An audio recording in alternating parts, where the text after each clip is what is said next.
What we're getting into today is amazing, and if you actually listen and apply what I'm going to say, then you're going to be golden for your entire life. But before we get into this, I just got to go get some beverages because I'm really thirsty. So we'll get right into it.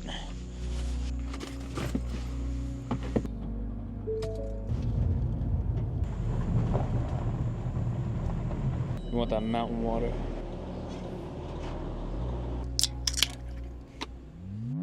So let's wind the clocks back 2 years, okay? I was a sophomore in college, and my buddy got into jiu-jitsu, and he wanted me to go with him. And I had about 7 years of wrestling experience, so I knew how to grapple. I knew how to handle myself on a mat.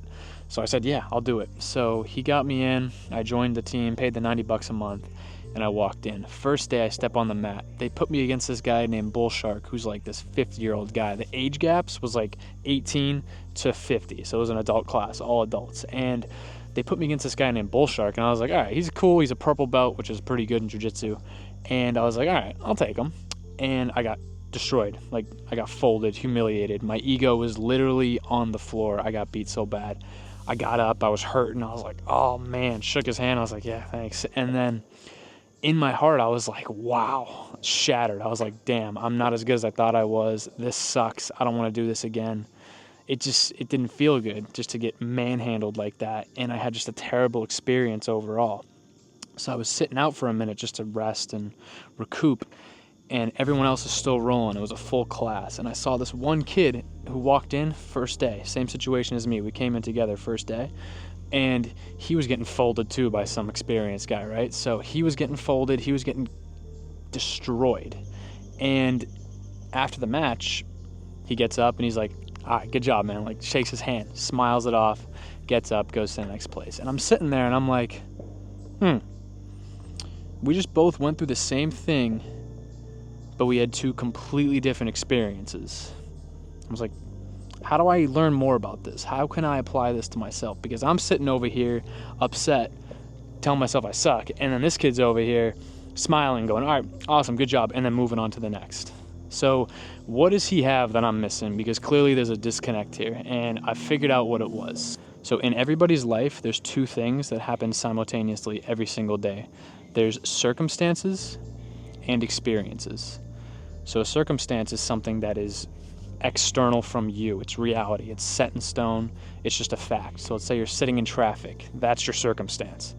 Your experience is how you choose to deal with that circumstance internally, okay? So you could be sitting in traffic and say, oh, this sucks, I'm sitting in traffic, I'm gonna be late, my boss is gonna be so mad, hurry up. Or you could have a completely different approach and go, all right, well, I'm already late, might as well listen to my podcast more. At least I get to listen to my podcast more, and you can enjoy the moment rather than have a bad experience. So you can choose your experience. It is your domain. It is in your control. And a lot of people don't realize that. They think we are victims of the world, and they think because of these circumstances are bad, I have to have a bad experience as well. When actually, no matter what the circumstance is, you could always control your experience because it's your domain. It is your thoughts, your mind. You can control it. In experiences, they're fluid, they're ever-changing. So you're not going to have the same experience that you're having right now 3 hours from now. It's all going to be different, but it's all up to you. So why does this even matter, okay? So now that you know we have two things simultaneously going on at all times, there's circumstances and experiences, and you can control your experience, this is where we get to play a little bit. I think if anything, our minds get filled with fear the most, and fear is a very hard emotion to deal with. But once you understand that your mind is your own domain and you do control it, you can get over fear. And I want to make a quick distinction between fear and danger because people get those two things confused.